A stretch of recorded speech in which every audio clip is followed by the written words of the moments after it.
하나님 아버지, 오늘도 우리를 이 예배 자리로 인도하여 주시니 감사합니다. 주님, 변함없는 주님의 사랑을 기억하기 원합니다. 우리 한 사람 한 사람을 기억하시고 우리를 창조하여 주시고 우리를 이전보다 더 먼저 계획하시고 우리의 모든 것을 아시는 그 주님의 놀라우신 사랑을 우리가 오늘도 느끼기 원합니다. 이 예배를 통하여서 아버지 주님을 더욱 많이 생각하고 주님께 그 사랑을 돌려드릴 수 있는 예배의 자리 될 수 있도록 인도하여 주시옵소서. 이 모든 말씀 예수님의 이름으로 기도드렸습니다. 아멘. 예배에 나오신 여러분들을 주님의 이름으로 환영합니다. 네, 오늘은 특별히 우리 한 사람 한 사람을 향한 주님의 그 사랑을 기억하면서 이 찬양을 다 같이 올려드렸으면 좋겠습니다.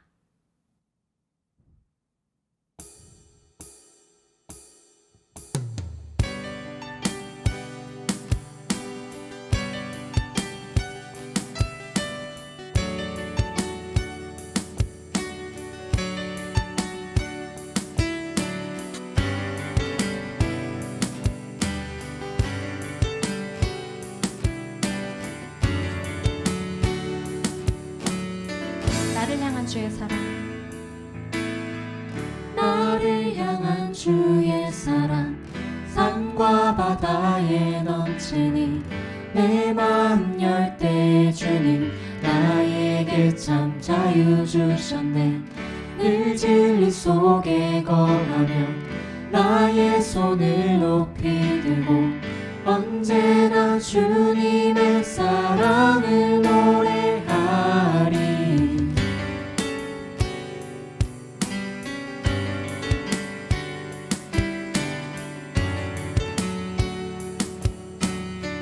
나를 향한 주의 사랑,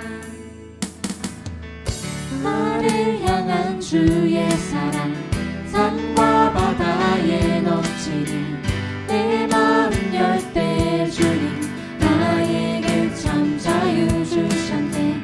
늘 진리 속에 거하며 나의 손을 높이 들고 언제나 주님의 사랑을 노래하리.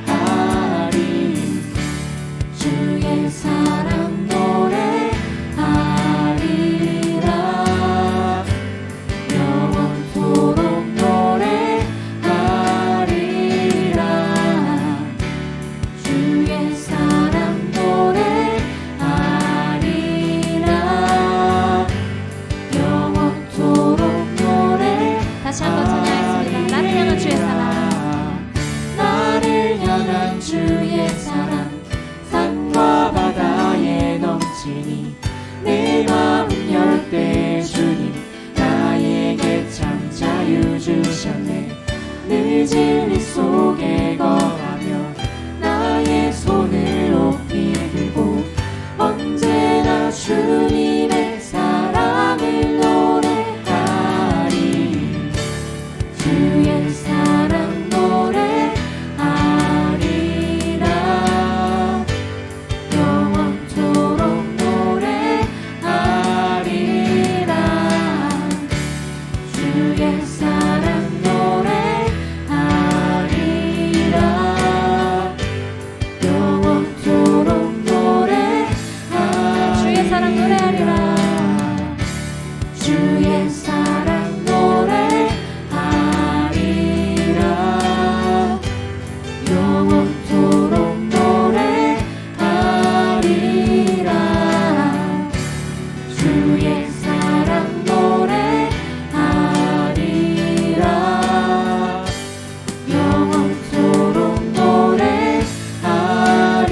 내가 춤을 출 때, 내가 춤을 출 때 다 비웃겠지만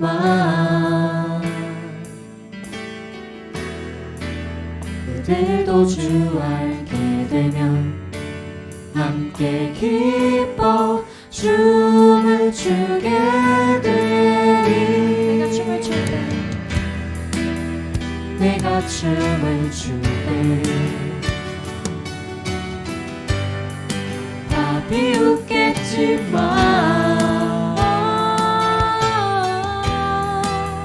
그들도 주 알게 되면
때에서 자유를 얻게 하는 보혈의 능력 주의 보혈 시험을 이곳은 이하니 참 놀라운 능력이로다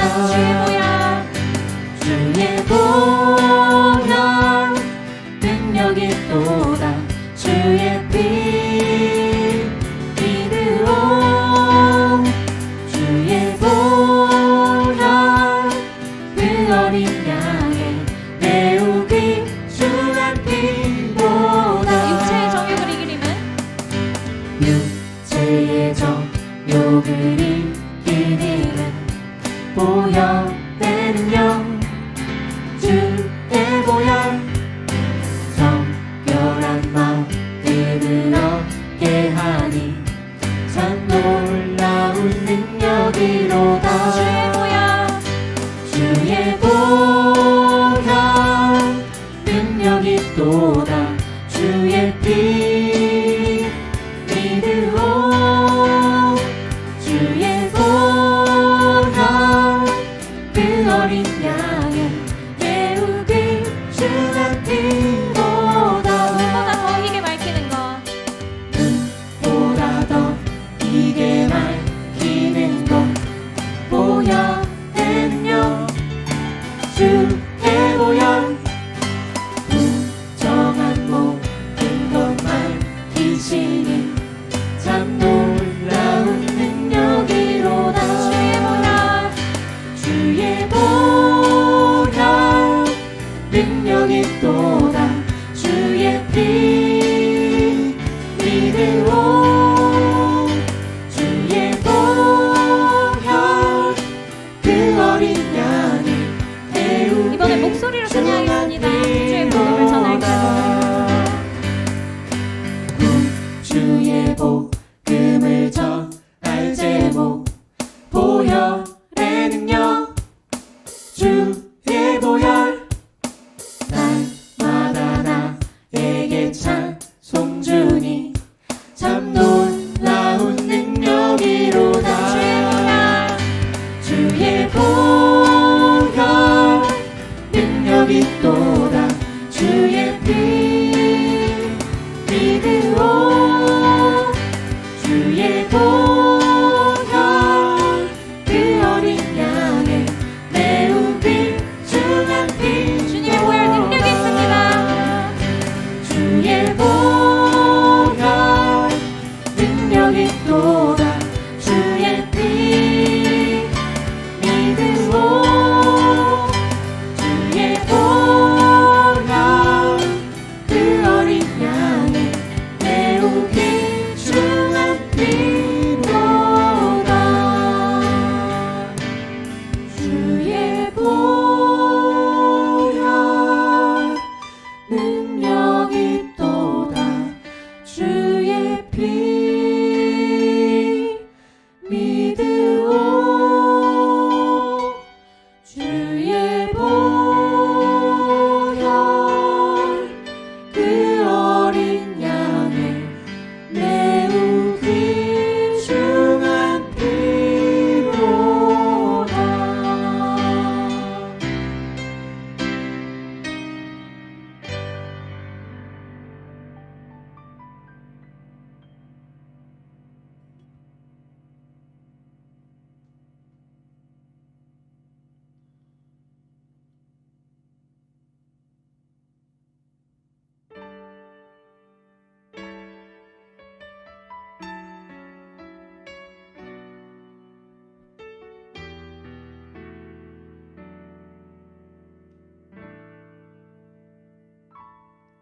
모습 이대로 사랑하시네 연약함 그대로 사랑하시네 나의 모든 발걸음 주가 하시나니 날 인도하소서 내 모습이 이대로 사랑하시네 연약함 그대로 사랑하시네 나의 모든 발걸음 주가 하시나니 날 인도하소서 주의 날개 아래 거하는 것 주의 임재 안에 거하는 것 나의 가장 큰 소망 나의 가장 큰 은혜 주와 함께 동행하는 일 주의 날개 아래 거하는 것 주의 임재 안에 거하는 것 나의 가장 큰 소망 나의 가장 큰 은혜 주와 함께 동행하는 일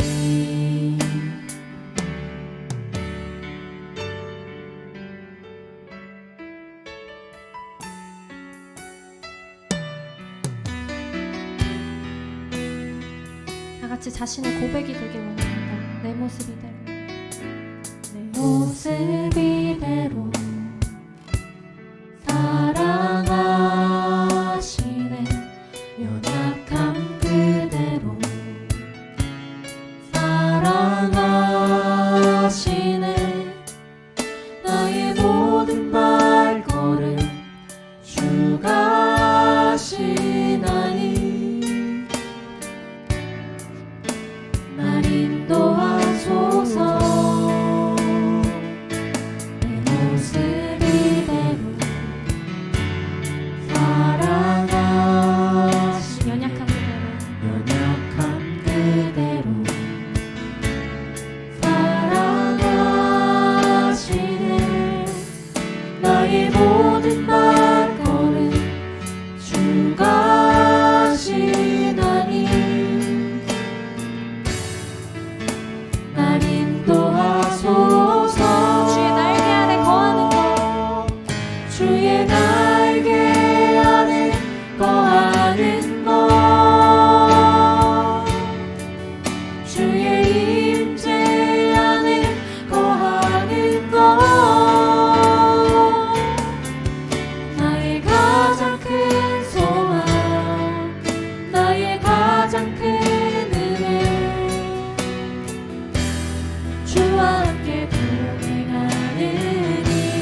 주와 함께 동행하는 일.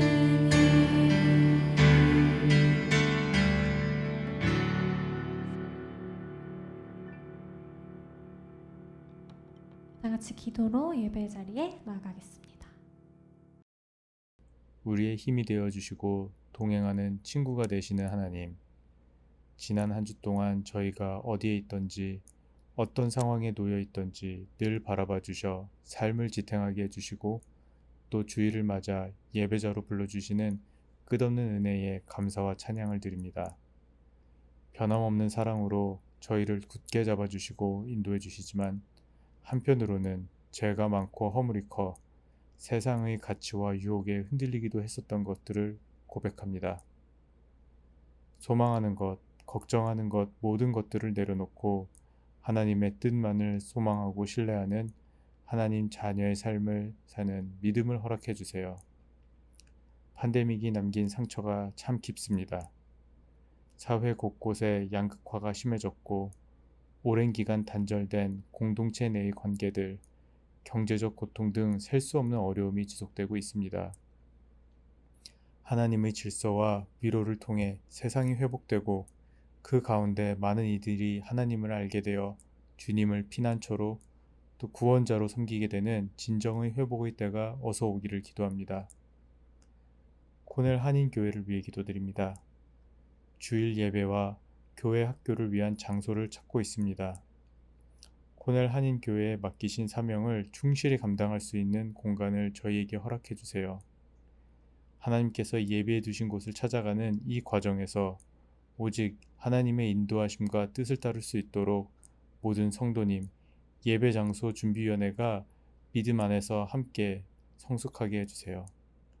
온라인 예배를 준비하시는 목사님, 진행위원님들 모두 기도하며 준비하고 계시니 예배 가운데 풍성한 은혜를 경험할 수 있도록 이끌어주세요.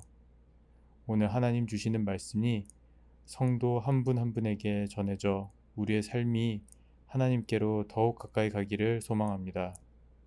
저희의 기도를 들으시고 응답하시는 하나님을 의지하고 믿습니다. 예수님 이름으로 기도드렸습니다. 아멘.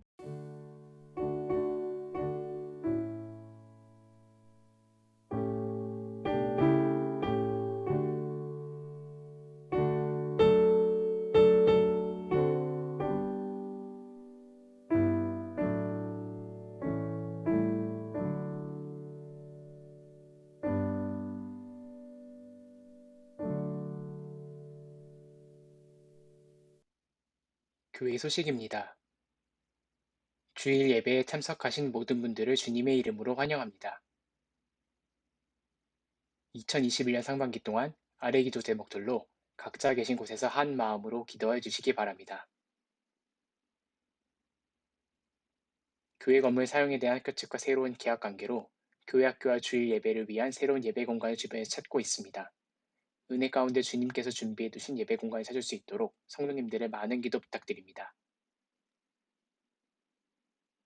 8월까지 주일 예배는 기존과 같이 12시 45분부터 온라인으로 드려집니다. 헌금은 수표나 온라인 헌금 사이트를 통해 보내주시기 바랍니다. 오늘은 선교헌금이 있는 주일입니다. 성도님들의 많은 관심과 참여 부탁드립니다.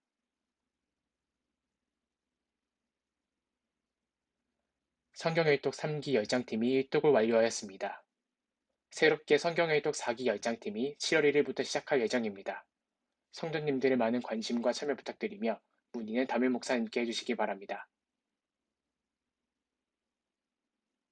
유지연 장로님의 취임식이 9월 4일 토요일에 진행될 예정입니다. 청년부 중보 기도회 모임이 여름방학 동안 금요일로 옮겨 첫째 셋째 주는 줌으로 둘째 넷째 주는 오프라인으로 진행되고 있습니다. 중고등부의 버추얼 토요 모임이 첫째 셋째 주 토요일 저녁 8시에 진행되고 있습니다. 매일 새벽 예배는 생명의 삶 순서에 따라 각자 계신 곳에서 드리시기 바랍니다. 서국원 장로님 가정이 1년 동안 연구차 보스턴에서 생활하게 됩니다. 주님께서 늘 동행해 주실 것을 기도드립니다.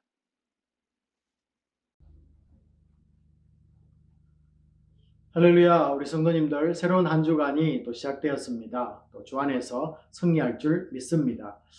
계속해서 우리 준비위원회가 예배 장소를 찾고 있습니다. 한마음 되어서 기도해 주시기를 부탁드리고요. 성경 일독 우리 10장 팀이 완료를 했습니다. 이제 새롭게 또 7월 1일부터 또 시작을 하게 됩니다. 많은 분들이 조인하셔서 성경 말씀에 또 은혜 받는 그런 시간 되기를 바랍니다.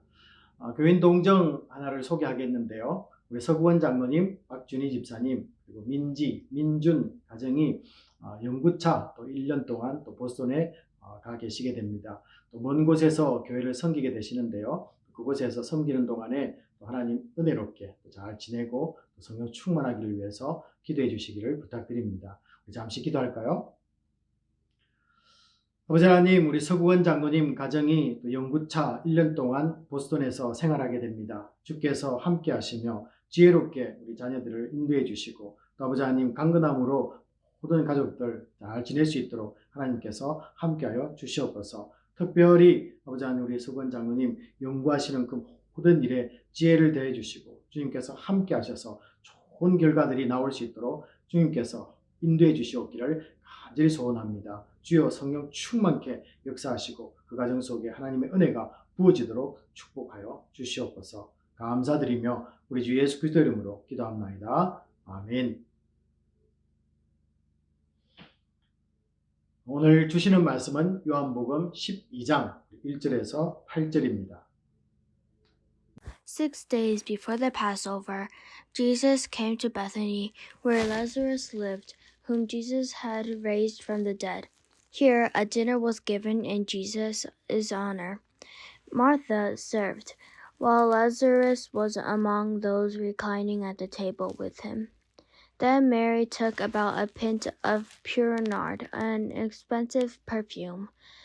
Then she poured it on Jesus' feet and wiped his feet with her hair. And the house was filled with the fragrance of the perfume. But one of his disciples, Judas Iscariot, who was later to betray him, objected. Why wasn't this perfume sold and the money given to the poor? It was worth a year's wages. He did not say this because he cared about the poor, but because he was a thief. As keeper of the money bag, he used to help himself to what was put into it. Leave her alone, Jesus replied. It was intended that she should save this perfume for the day of my burial. You will always have the poor among you, but you will not always have me.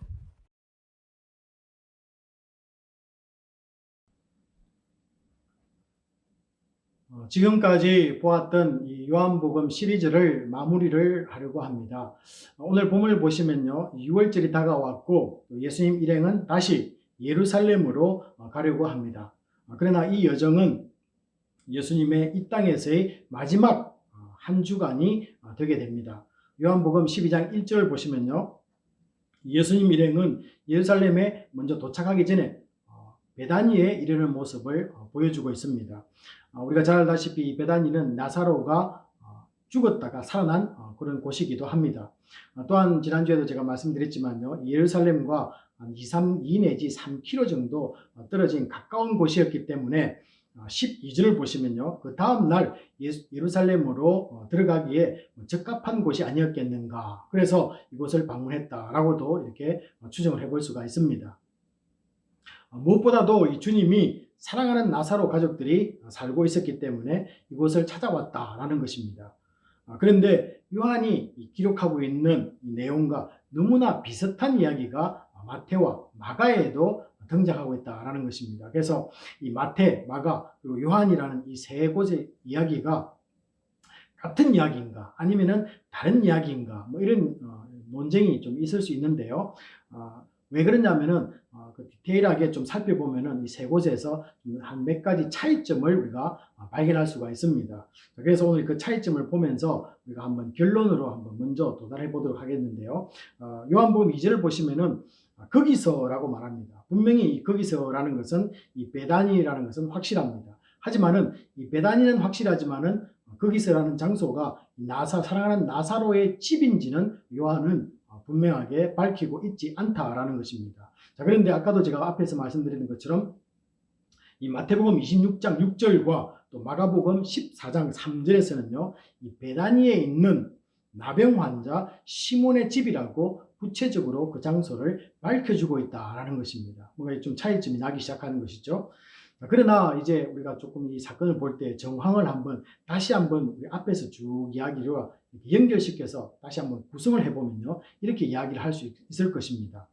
먼저 주님 일행이 예루살렘을 가시면서 베다니에 들리게 되는 것이죠. 자, 언젠가는 모르지만은 나병에서 고침을 받았던 이 시몬이라는 사람이 예수님이 온다는 소식을 듣고 어떻습니까? 예수님 일행을 자기의 집으로 초대해야 되겠다라는 그런 마음을 먹었겠죠.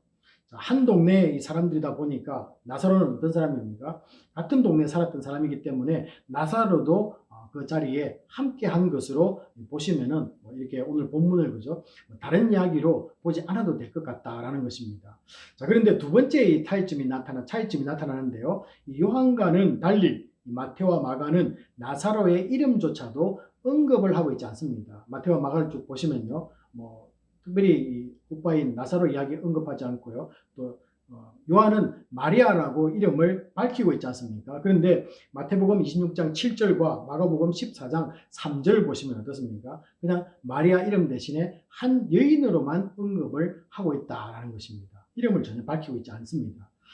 자, 그래서 이게 다른 이야기 아니냐라고 이렇게 주장을 하시는 분들도 계시는데요. 이것은 우리가 조금 성경을 기록된 상황과 관련이 있다는 것을 아시면 좋겠습니다. 무슨 말씀이냐면요, 이 마태와 마가가 요한보다 먼저 기록을 남겼다는 것, 성경학자들이 우리에게 소개를 해주고 있습니다. 자, 그들이 이 사건을 기록으로 남길 때는 아직 나사로와 그의 여동생들이 살아있었을 것으로 추정이 됩니다. 그러나 나중에 요한은 오래 살면서 기록을 남기지 않습니까? 그래서 요한이 기록을 남길 때는 그들은 이미 나사로와 또 그의 여동생들이 이미 죽었을 것으로 추정이 된다라는 것이죠.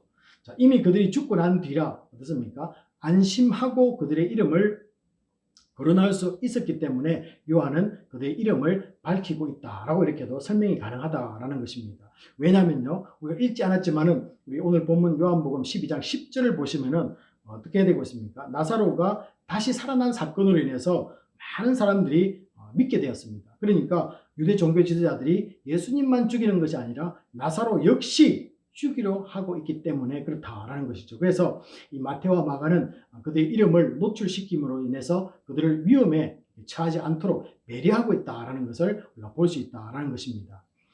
자, 이제 마지막 세 번째 차이점은요, 마태복음 26장 7절과 14장 3절에서 마가복음 14장 3절에서는요, 이 사건이 머리에 기름을 붓는 것으로 표현되고 있습니다. 근데 오늘 우리가 읽었던 이 요한은 어떻습니까? 여인이 마리아가 발에 기름을 붓는다는 것이죠. 그래서 머리와 발은 확실하게 차이가 나는데 이거 다른 이야기 아니냐라고 이렇게 이야기할 수 있습니다. 자, 그래서 다른 이야기로 이렇게 볼 수도 있지만요, 조금 우리가 이렇게 또 다르게 한번 생각해 보자라는 것이죠. 마리아가 기름을 주님의 머리에 부었는데 그것이 발에 흘러내리는 것으로 우리가 볼 수도 있습니다. 또 아니면 어떻습니까? 마리아가 이 향유를 머리와 또 아니면은 발에 따로따로 이렇게 부었지 않았겠는가라고 이렇게 보면은 이 사건을 이해할 수 있겠죠. 자, 그래서 결론은 이렇습니다. 마태와 마가 그리고 요한의 기록은 베다니 시몬의 집에서 나사로의 여동생인 마리아가 향유를 붓는, 그것이 머리든지 발이든지 상관없이 동일한 사건이다라고 이렇게 성경학자들이 우리에게 소개를 하고 있습니다.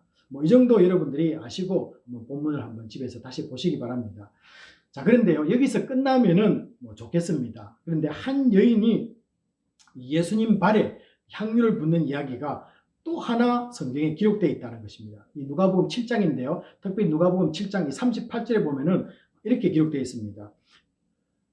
한 여인이 또 묻는 것이죠. 근데 뭔가 또 우리가 앞에서 보았던 마태, 마가 요한이 한 이야기라면요, 이 누가에 나오는 이야기는 좀 더 차이가 많은 것을 발견합니다. 자, 그래서 이 결론부터 말씀을 드리면요, 요한복음, 그러니까 마태와 마가 이 한 이야기가 덩어리가 되고요, 또 다른 누가에 나오는 이야기는 다른 것으로 보아야 된다라는 것을 신학자들이 우리에게 조언을 해주고 있습니다. 그래서 한 세 가지 이유를 들고 있는데요. 이 첫 번째 이유는 시간적인 문제라는 것입니다. 우리가 오늘 보았던 요한복음 12장 읽었는데요. 이것은 예수님의 공생애의 마지막 기간에 일어난 사건으로 요한은 기록을 하고 있습니다.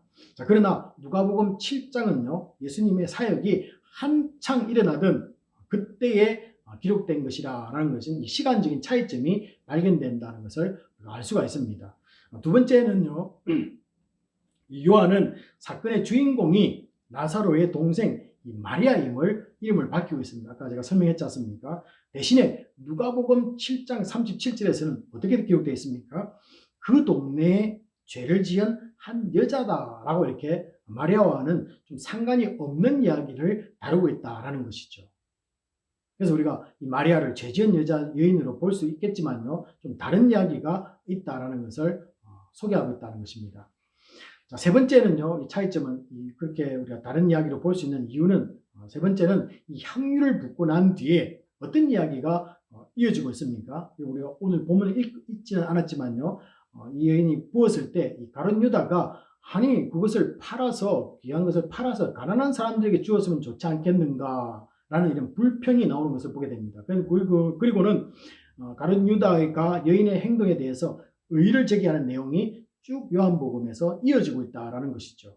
한편 누가는 어떻습니까? 누가를 보시면요, 이 집 주인인 이 바리새인을 예수님이 꾸짖는 내용이 등장합니다. 그래서 다른 이야기가 이어지고 있는 것으로 보아서 이런 이유들로 인해서 다른 이야기로 보는 것이 좋다라고 이렇게 신학자들이 우리에게 조언을 해주고 있습니다.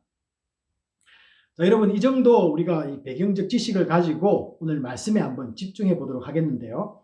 저는 오늘 성도님들과 나누고 싶은 것이 있습니다. 이 집에서 한 여인이 보여주는 이 행동적인 시각적인 설명을 제가 하려고 하는 것이 아닙니다. 오히려 이 한 여인이 향유를 발에 붓는 과정에서 온 집안을 향기로 채우게 되는데요. 그 향기를 한번 느껴보기를 도전을 드립니다.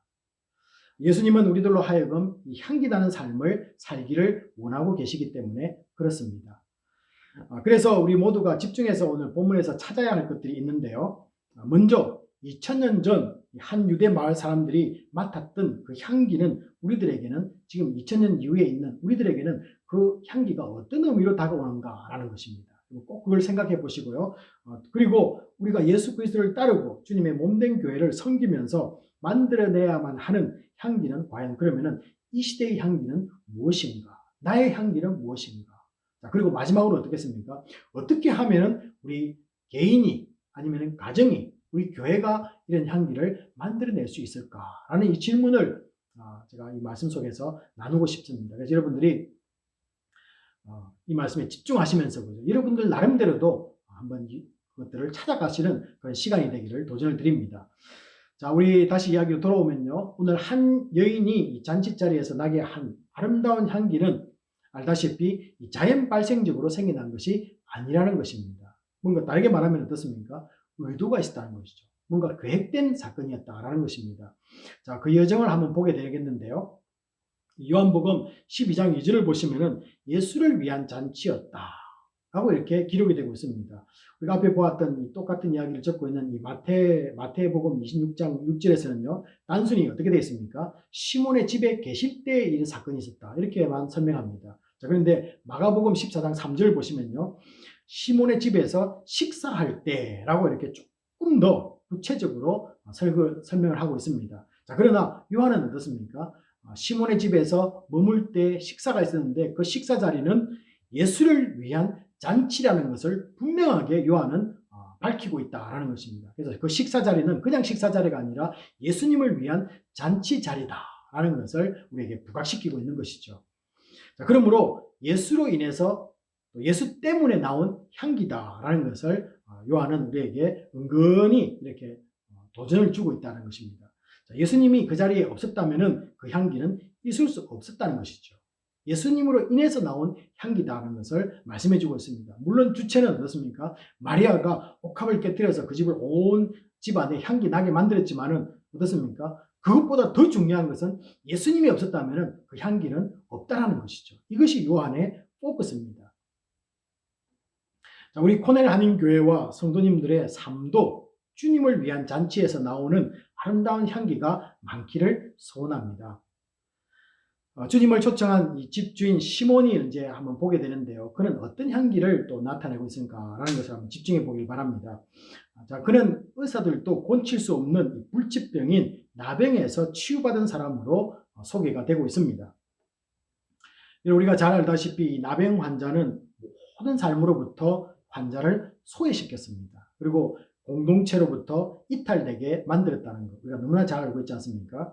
자, 그런 병에서 여러분 치유를 받았다면 그의 인생에서 이보다 기쁘고 기억할 만한 날이 어디에 있겠느냐라는 것입니다. 정말로 잔치 한번 해볼 만하지 않겠습니까?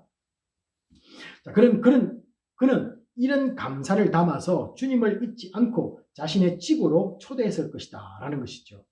자, 함께한 나사로는 또한 어떤 사람입니까? 지난주에 우리가 보았지만은 죽었다가 다시 살아난 사람입니다. 여러분, 우리가 남의 이야기니까 그냥 이렇게 이야기하는데요. 내가 만약에 여러분의 가정에서 아빠가 죽었는데 살아났다고 한번 생각해 보십시오. 그럼 얼마나 기쁘고 즐거운 일입니까? 잔치에 잔치를 더하지 않겠습니까? 자, 그래서 이 주님의 사랑을 받던 자로 오늘 이 본문을 보시면요. 어떻습니까? 나사로는 주님 곁에 늘 가까이 있는 모습을 요한은 그대로 또 표현해 주고 있다는 거죠. 그래서 나사로는 나사로의 나름대로 주님을 사랑받는 자로서의 그 향기를 드러내고 있는 모습을 요한은 또한 우리에게 그림으로 이렇게 보여주고 있는 것이죠. 자, 언니 마르다는 어떻습니까? 언니 마르다는요, 우리가 다른 누가복음 우리가 10장 40절에 보시면은 이 언니 마르다는 어떻게 표현되어 있습니까? 천성적으로 굉장히 부지런하고 움직이는 여인으로 소개가 되고 있습니다. 자, 하지만 오늘은 주님을 위해서만 분주히 움직이고 있다라는 것을 요한은 기록을 하고 있습니다. 다시 이 세상에서 볼 수 없었던 오빠를 살려준 이 주님을 위해서 일하고 있는 모습을 우리에게 소개를 해주고 있는 것이죠. 이 마르다의 향기는 어떻습니까? 주님을 위해서 움직이면서 나타나는 향기를 여러분들이 보십시오 라고 이렇게 요한은 우리에게 도전을 주고 있는 것입니다. 비록 자기 집도 아니고 남의 집에서 드려지는 잔치이지만은 감사하는 마음으로 맛있는 음식을 대접해 드리려고 일하는 아름다운 언니의 모습이 또한 보여지고 있습니다. 여러분, 오늘 읽다 보면요, 제가 말씀을 드렸지만 이 등장인물에서 공통점이 하나가 발견됩니다. 그 무엇입니까? 모두가 주님께 집중하고 있고 주님을 위하는 모습들이다라는 것입니다. 전부 주님을 위해서 듣고요, 초대하고 어떻습니까? 음식을 만들고 모두가 주님께로 쏠리고 있다는 것입니다. 주님에 대한 감사 때문에 한자리에 모인 사람들이다라는 것이죠. 그리고 이들 각자는 주님을 향해서 감사의 아름다운 자기 자신만의 향기를 드러내고 있는 것을 소개를 해주고 있습니다. 자, 그래서 오늘 이 첫 번째 첫 번째 향기는요, 감사는 주님을 향한 성도의 향기다라는 것입니다. 우리가 감사 많이 하지 않습니까? 이 감사는요, 그냥 감사가 아니라 주님을 향한 성도의 향기로 표현될 수 있다라는 것입니다. 이거 꼭 기억해 두시기 바랍니다. 그래서 본문의 이 장면을 상상해 보면요, 주님도 이들이 만들어내고 있는 이 향기를 맡으시면서 흐뭇해하는 모습을 우리가 만약에 그림을 그린다면 그릴 수가 있겠지요. 자, 이제 우리의 자리로 한번 되돌아오고 보시기 바랍니다. 우리들도 주님께 감사한 일들이 있는지요? 라는 것을 한번 생각해 보시기 바랍니다. 정말 잔치를 베풀 만큼 내 인생에서 큰 사건들이나 또 아니면은 일들이 나에게 있었느냐라는 것입니다. 우리 성도님들은 최근에 어떤 것들을 여러분들이 감사하며 또 각자의 삶에서 주를 위한 이 감사의 향기를 내고 있는지를 한번 생각해 보시기 바랍니다. 여러분, 감사 제목을 찾느라고 고민하지 마시기 바랍니다. 가장 우선적이고 아침마다 눈을 뜰 때마다 우리가 감사해야 할 것이 있는데요. 그것은 나에게 영원한 생명을 주시고 이 하나님 자녀로 삼아 주신 것에 대한 감사입니다. 나를 구원하기 위해서 이 땅에 오셔서 죽으시고 사흘 만에 살아나신 이 감사를 최우선의 향기로 삼고 날마다 내 삶에서 풍겨나기를 바랍니다. 예수를 알고 주님을 따를 때 반드시 주님이 성도에게 맡기신 일이 있습니다. 여러분, 우리는 이것을 뭐라고 말합니까? 이것을 우리는 섬김이다 이렇게 부르고 있습니다. 자, 그래서 두 번째는요, 이 하나님 나라를 위해서 주님의 몸된 교회를 섬기는 모습은 주님을 위한 아름다운 두 번째 향기가 된다라고 이렇게 말씀하고 있겠죠. 이것은 어떻게 보면은 마르다의 모습에서 나는 향기다라고 볼 수 있습니다.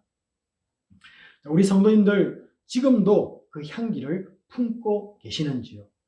다르게 말했다면요, 잠시 있다가 잃어버린 분이 있다면은 다시 이 섬김을 되찾기를 도전을 드립니다. 여러분, 우리가 섬김의 향기가 반드시 나타나야 돼요. 그것이 성도의 모습이라는 것입니다. 그래서 오늘 주인공인 시몬이란 집주인과 마르다, 이 사람들을 통해서 우리에게 어떤 향기, 그들에게도 나타나는 향기를 우리에게 소개해주고 있는 것이죠. 나사로도 마찬가지입니다. 팬데믹 기간 동안에 활발하게 추진하고 있지 못하는 현장들이 우리 교회는 상당히 많습니다. 예를 들면 이런 것이겠죠. 선교지에 격려의 편지를 만들어서 우리가 보내드릴 수도 있습니다. 또 힘들어하고 혼자 있는 분들을 찾아가서 우리가 위로해 드릴 수도 있고요. 또 앞으로 새학기가 맞아 많은 분들이 이타카를 찾아오게 될 때 그때 어떻습니까? 우리가 새로 오시는 분들에게 라이드를 제공하고 또 어떻습니까? 시간을 내어서 이타카를 안내해 드릴 수 있는 그런 마음의 결단들도 아름다운 향기로 만들어낼 수 있겠죠. 자, 향기를 내어야 할 곳이 비어있는 곳이 우리 주위를 바라보면요, 너무나 많이 비어 있습니다. 그 자리에서 우리 성도님들이 향기가 되어줄 줄로 믿습니다.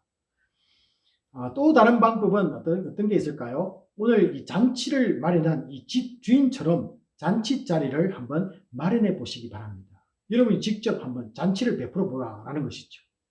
이 코로나19 이 팬데믹도 이제 백신 접종으로 인해서 점차 어떻습니까? 제한들이 조금씩 풀려가고 있습니다. 개인이나 가족들에게 일어난 이 감사의 자리, 여러분의 감사의 자리가 많지 않습니까? 그 감사의 자리에 또 아니면은 성경을 읽고 말씀을 함께 나눌 수 있는 시간에 주변 사람들을 초대하는 것입니다. 그래서 어떻습니까? 내가 가지고 있는 이 감사에다가 다른 사람들의 감사를 더해서 향기가 더 나게 만드는 것이죠. 자, 그리고 이 집주인 시몬처럼 나의 감사를 다른 사람들과 나눌 수 있는 그런 사람들도 우리가 되어야 됩니다. 그래서 내 것만 감사하고 하나님과 관계 두 사람이 아니라 이 감사를 이웃과 나눌 수 있는 그 향기도 여러분이 품어보시라라는 것이죠. 또는 마르다처럼 어떻습니까? 직접적인 섬김을 통해서 자기 몸을 들여서 섬김을 통해서 감사하는 마음을 주님께 드리는 성도가 될 줄로 믿습니다. 믿지 않는 세상 사람들을 향한 이 섬김은 메마른 광야와 같은 세상 한가운데서 성도를 통해서 만들어져야 할 아름다운 향기입니다. 세상은 우리 성도들의 이 봉사와 구제와 섬김을 기다리고 있습니다. 그 아름다운 향기를 기다리고 있는 거죠. 섬김의 향기가 성도님들의 가정과 우리 교회에서부터 세상으로 퍼져나갈 줄로 또한 믿습니다. 자, 우리가 지금까지 이 이야기를 살펴보면서, 그죠? 집주인도 살폈고요. 또 마르다도, 언니도 살펴보았습니다. 그리고 오빠 나사로도 보았는데요. 이 베다니 잔치집에서 한 사람만 빠져 있습니다. 여러분 알다시피 누구겠습니까? 동생 마리아입니다. 자, 우리 3절을 한번 보시기 바랍니다. 마리아는 어떻게 행동하고 있죠? 지극히 비싼 향유를 가지고 옵니다. 그리고는 예수님께 붓고 자기의 머리털로 그의 발을 닦아드리는 모습이 그려지고 있습니다. 자, 그때 그녀가 깨트린 이 옥합, 마태복음 26장 7절에서는요, 이 옥합이다 이렇게 표현하고 있는데요. 이 옥합이 깨트려서 그것으로 인해서 온 집안이 나드향으로, 요한복음 12장 3절에서는 나드향이라고 이렇게 기록되어 있는데요. 나드향으로 가득하게 되었다라고 이렇게 설명을 해주고 있습니다. 그래서 옥합을 가져와서 깨트렸는데 그것이 아름다운 나드향이 온 집안을 채워 주었다. 이렇게 우리에게 그 향기를 소개하고 있습니다. 자, 여기서 보시는요, 이 순전한 나드라는 말은 불순물이 섞이지 않아서 향기가 정말로 제대로 나는 그런 최고의 상품이다라는 것을 우리에게 의미해 주고 있습니다. 자, 그리고 이 무게는요, 한 근이라 이렇게 소개하고 있는데, 그것은 340g 아니면은 12온스 정도 되는데요. 우리가 잘 아는 이 커피잔 미디엄 사이즈 정도 될까요? 뭐 그것은 한 12온즈 정도 되는 걸로 알고 있는데요. 뭐 그 정도 한번 생각해 보시기 바랍니다. 자, 그런데 이 향유는 나드 향은요, 원산지가 팔레스타인 지역이 아니라 인도로 알려져 있기 때문에 분명히 수입품이다라는 것입니다. 여러분, 수입품이면 어떻습니까? 먼 외국으로부터 온 것이기 때문에 지극히 비싼 것이다라는 것을 우리가 당연하게 한번 생각해 볼 수 있겠죠.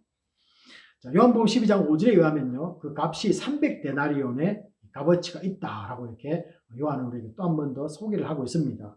자, 당시 우리가 잘 알다시피 한 데나리온은 한 사람의 노동자가 임금이 받는 것입니다. 자, 그렇다면은 어떻습니까? 300데나리온이면은 1년치가 넘는 값에 해당되는 것이죠. 물론 뭐 요즘 잘 모르겠습니다. 그러나 우리가 한 10만 원 정도 받는다면은 3천만 원 정도에 해당되는 향유를 가지고 있다는 것입니다. 상당한 엄청난 가격 아닙니까? 여러분, 향수가 3천만 원 정도짜리 된다면은 정말로 귀한 것 아니겠습니까? 자, 마리아 개인에게도 가장 귀중한 것임에 틀림이 없습니다. 자, 그러므로 이제 세 번째 마지막 향기는요, 우리의 가장 중요한 것을 드릴 때 나는 향기다라는 것입니다. 나의 가장 귀한 것을 드릴 때 반드시 우리에게서 향기가 나게 되어 있습니다. 자, 먼저 마리아는 그러면 어떻게 이런 귀한 것을 가지고 있었을까부터 한번 차근차근 하나씩 한번 따져보겠는데요. 물론 뭐 어떻겠습니까? 열심히 돈을 벌어서 자기가 그 비싼 걸 구입할 수도 있습니다. 자, 그렇지만 그러나 이 고대 사회에서 여성에게 그런 기회가 많지 않다는 것 우리가 너무나 잘 알고 있습니다. 자, 그러면은 자연스럽게 생각해 볼 수 있는 것은 무엇이겠습니까? 마리아의 가정이 상당한 부자였다라는 것으로 추정이 가능하다라는 것이죠. 한 세 가지 근거를 한번 들 수가 있는데요. 첫 번째는 뭐 이렇게 이런 걸 한번 생각해 볼 수 있겠죠. 예수님과 12명의 제자 일행들이 갈릴리로부터 예루살렘을 방문할 때는 어떻습니까? 이 집에 들러서 음식을 먹기도 하고 또 어떻습니까? 잠을 잘 수도 있는 집으로 추정되기 때문에 그렇다라는 것이죠. 그렇다면은 상당한 집 사이즈를 가지고 있는 부자이지 않았겠는가 이렇게 한번 생각이 가능한 것입니다. 두 번째 또 요한복음 11장 19절을 보시면요. 이 나사로가 죽었을 때 뭐로 표현됐습니까? 많은 조문객들이 집을 찾았다라고 이렇게 적는 것으로 보아서도 상당한 가정이었다라는 것을 암시적으로 우리에게 보여주고 있다는 것입니다. 자, 게다가 결정적인 것은 오늘 본문인데요. 이 처녀인 마리아가 수입품인 비싼 향유를 갖고 있다라는 것입니다. 뭐 부자가 아니면 어떻게 그런 것을 가지고 있겠습니까?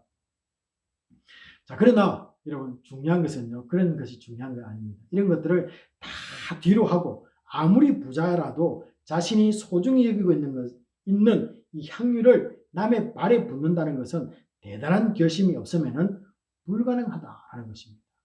여러분 아무리 부자라 할지라도 주님께 드리지 않고 헌신하지 않는다면은 그 어떤 향기를 나타낼 수도 없다는 것이죠. 자, 그것도 어떻습니까? 오늘 이 사건은요. 남의 집에서 일어나는 사건이다라는 것입니다. 자, 그러므로 잔치에 오기 전에 이미 향유를 드려야겠다는 이 마리아의 마음에 결단이 있었다라는 것을 우리가 쉽게 짐작을 해볼 수 있습니다. 그래서 그 결단이 없었다면 어떻게 이 향유를 남의 집에서 부어드릴 수가 있겠습니까? 주님이 오신다는 이야기를 듣고 남의 집이지만은 그것을 미리 가지고 가서 그 때를 맞추어서 주님의 발에다가 부었다는 것이죠. 자, 여기서 궁금한 질문이 또 생깁니다. 자, 우리에게 한번 적용해 보는 질문인데요. 자, 어떻게 하면은 나도 우리들도 우리 가정도 우리 교회도 향기 나는 삶이 가능한가라는 이 질문입니다. 자, 무엇이 마리아처럼 살게 향기 내는 삶으로 만드느냐라는 것입니다. 어떻게 하면 이런 향기를 낼 수 있느냐 마리아로부터 배우게 되는데요. 첫 번째는 우리가 배우게 되는 것은 무엇입니까? 나의 전부인 귀한 것을 드릴 수 있었던 것은 그것보다 더 귀한 가치를 발견해야만이 가능하다라는 것입니다. 이건 내가 가지고 있는 것보다 더 귀한 것이 있어야만이 이것을 버려두고 그것을 추구하려고 나아갈 수 있지 않습니까? 그러므로 주님이 그녀의 심령 속에 이미 들어와서 가장 귀한 분으로 자리 잡고 있었다라는 것을 증거하고 있다라는 것이죠. 마리아는요, 주님 외에는 아무것도 보이지 않는 순간이 되었다는 것입니다. 우리들도 이미 주님을 내 인생의 주인으로 모시고 살아가는 사람들입니다. 다른 것은 눈에 보이지 않는 사람들입니다. 그러므로 예수를 진정으로 영접한 사람들은 마리아처럼 주님께 가장 귀한 것을 드릴 수 있습니다. 또 있어야만 합니다. 드리는 것은 각자가 다 다를 수가 있습니다. 그러나 모든 성도가 매일 그리고 특별히 매 주일마다 드릴 것이 반드시 있습니다. 여러분 짐작하셨죠? 그것은 마음과 뜻과 정성을 다해서 신령과 진정으로 드리는 예배입니다. 온전한 예배는 나의 모든 것을 온전히 드리는 것과 마찬가지입니다. 그리고 이 세상에서 나보다 더 귀한 것이 여러분 어디 있습니까? 아무리 비싼 것이라 할지라도 나 자신과 여러분 바꿀 수 있습니까? 자, 그러나 나를 위해 죽고 살아나신 십자가를 알게 되면 우리의 삶은 바뀐다는 것이죠. 우리 생각이 바뀌고 우리 행동이 바뀌고 드림이 바뀔 수 있다는 것입니다. 나사로 사건을 통해서 주님을 진정으로 알게 된 후에 이 마리아가 가장 귀한 분으로 여기는 사람은 오직 예수뿐이었습니다. 당시 유대인들은요, 누가복음 7장 46절에 의하면은 귀한 손님이 자신의 집을 방문하게 되면은 어떻습니까? 존경을 표하는 습관에 따라서, 관습에 따라서 기름을 머리에 붓습니다. 자, 그런데 마리아는요, 이 올리브 감람유보다 더 훨씬 귀하고 비싼 향유를 깨뜨려서 온전히 주님을 위해서 드리게 되었습니다. 그것으로 그치지 않고 어떻습니까? 그녀는 그녀의 머리털로 주님의 발까지도 닦아드립니다. 여러분, 시대를 막론하고 남자 앞에 여자가 머리를 풀어 헤치는 것 쉬운 일이 아님을 우리는 알고 있습니다. 더욱 당시에는 수치로 여겼지만은 그녀는 전혀 그런 것을 개의치 않고 있습니다. 또한 머리카락은 신체의 가장 고귀한 것으로 간주되었던 그런 시대에 살았던 여인입니다. 머리털로 발을 닦아드린다는 것은 자신이 드릴 수 있는 최고의 헌신을 주님께 드렸다는 의미를 우리에게 소개해주고 있습니다. 최고의 헌신을 드리는 것입니다. 오직 주님만 보이면 우리도 마리아처럼 나의 가장 귀한 것을 드릴 수 있고 최고의 헌신을 주님을 위해 할 수가 있다는 것이죠. 성도는 이런 드림과 헌신의 향기가 반드시 있어야만 합니다. 주님을 향한 주체하지 못하는 감격이 우리 성도님들 개인마다 있기를 소원합니다. 우리는 주님이 나에게 베푼 은혜를 아는 사람들입니다. 그렇다면 마리아처럼 타인을 의식하지 않을 수 있습니다. 오늘 말씀을 듣는 분들은 모두가 주님을 위해서 내가 무엇을 드릴 수 있을지를 한번 생각하는 한 주가 되기를 도전드립니다. 자, 그리고 결단이 생기면요, 반드시 여러분 기록으로 남기시고 또 그 기록을 남긴 것을 행동으로 옮겨보시기 바랍니다. 저는 목사가 되면서 주를 위해 모든 것을 포기하며 살았다라고 이렇게 생각했습니다. 그런데 아직도 드리지 못한 것이 남아있다는 것을 이 말씀을 보면서 발견을 했습니다. 설교 준비를 멈추고 눈물로 기도하며 아직도 나를 위하고 있는 나 자신을 바라볼 수가 있었습니다. 한 번에 깨뜨리지 못하고 조금씩만 포기하며 살아왔던 나의 삶을 주님 앞에서 회개를 했습니다. 내가 드리는 것이 아까워하지 않고 희생할 수 있는 사람이 될 수 있도록 은혜를 부어달라고 정말 무릎을 꿇고 기도를 했습니다. 마리아처럼 주님을 진정으로 사랑하는 마음이 생겨야만 우리의 최고의 드림과 최대의 헌신을 우리가 주님 앞에 내어놓을 수 있기 때문에 그렇습니다. 자, 그러기 위해서는요, 가장 먼저 주님을 인격적으로 만나는 구원의 감격이 우리에게 있어야만 합니다. 마리아는 오빠가 살아나는 역사를 통해서 주님이 하나님의 아들이시며 그리스도이심을 생생히 현장에서 체험을 하게 됩니다. 예수를 만난 것이죠. 예수를 영접한 것이죠. 요한복음 11장 5절을 보시면요, 물론 3절에도 있었습니다. 5절을 보시면은 마리아는 주님으로부터 늘 사랑받는 자로 살아왔습니다. 그러나 그녀는 이제 변하기 시작합니다. 오빠 나사로가 죽고 무덤에서 걸어 나오는 것을 본 후로 주님이 얼마나 위대한 분이시며 자신들을 사랑하고 있다는 것을 진정으로 체험하게 됩니다. 주님으로부터 사랑만 받기를 원하던 그녀가 이제는 주님을 사랑하는 사람으로 변화되기 시작합니다. 우리 역시 사랑만 받기를 원하는 사람에서 타인을 사랑할 수 있는 사람으로 변하기를 소원합니다. 이것이 여러분 신앙의 성숙입니다. 주 안에서 죽음과 살아남을 체험한 성숙한 성도의 모습이 반드시 우리에게 향기로 나타나야만 될 것입니다. 자, 그러므로 이 두 번째는요, 주를 사랑하는 자로 변할 때 어떻습니까? 나의 가장 귀한 것을 드리는 삶이 시작되는 것입니다. 그리고 주를 사랑하는 자만이 그리스도의 향기를 낼 수가 있다라는 것이죠. 그래서 그 주님은요, 그 향기를 우리에게서부터 맡기를 원하신다는 겁니다. 그래서 너희들 그 향기를 좀 깨트렸으면 좋겠다. 나를 가장 사랑하는 사람으로 섬겼으면 좋겠다. 세상 모든 것을 다 버리고 주님께만 집중하기를 원하겠다. 그것이 내가 너희들로부터 맡아보고 싶은 향기다라고 이렇게 소개를 하고 있습니다. 이제 마지막으로 그녀가 가장 귀한 것을 주님께 드렸을 때 받았던 축복을 한번 보아야 되겠는데요.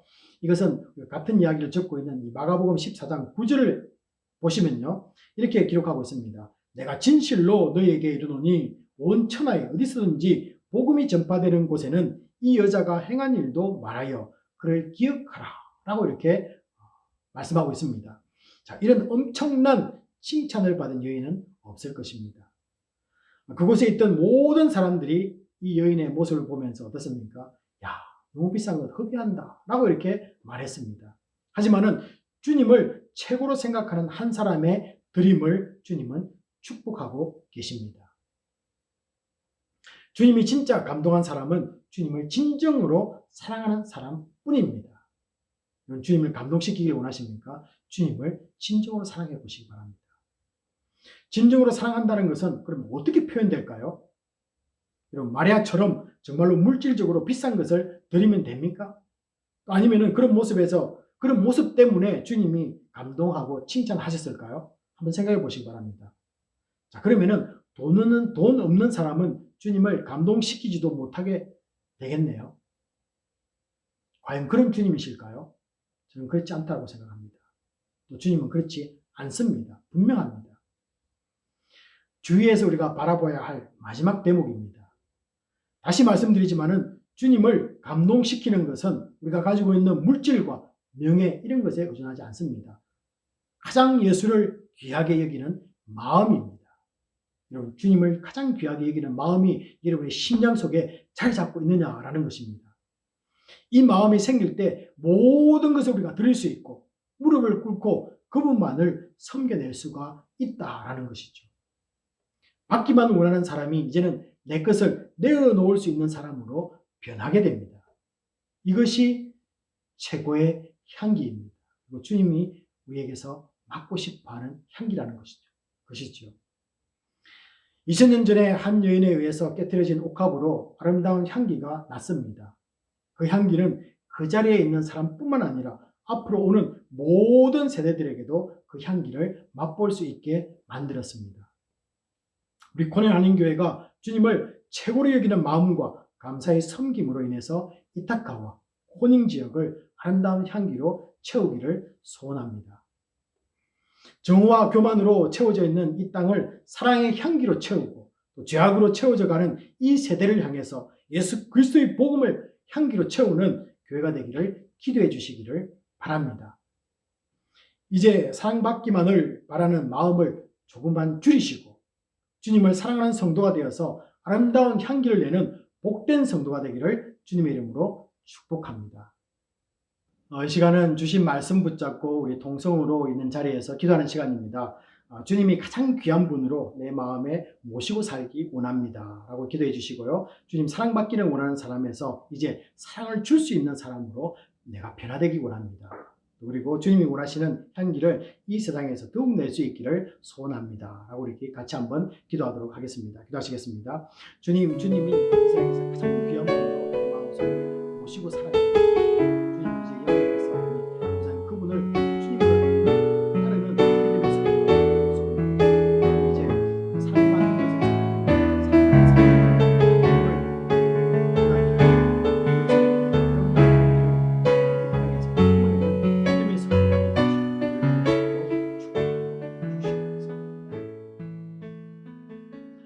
아버지 하나님 감사합니다. 이 세상에서 가장 귀한 분을 우리가 모시고 살아가는 믿음의 성도들입니다. 주님 이제 아버지 하나님 사랑받기를 원했던 우리의 삶에서부터 이제는 주님을 사랑하고 또 타인을 사랑할 수 있는 믿음의 성도와 또 개인과 가정들이 될 수 있고 또 교회가 될 수 있도록 우리를 사용하여 주시옵소서. 이 세상에서 아버지 하나님 아무도 낼 수 없는 그 아름다운 향기가 우리 성도들을 통하여서 이 땅에 채워지는 역사가 있게 하여 주시옵소서. 모든 것 감사드리며 우리 주 예수 그리스도의 이름으로 기도합나이다. 아멘.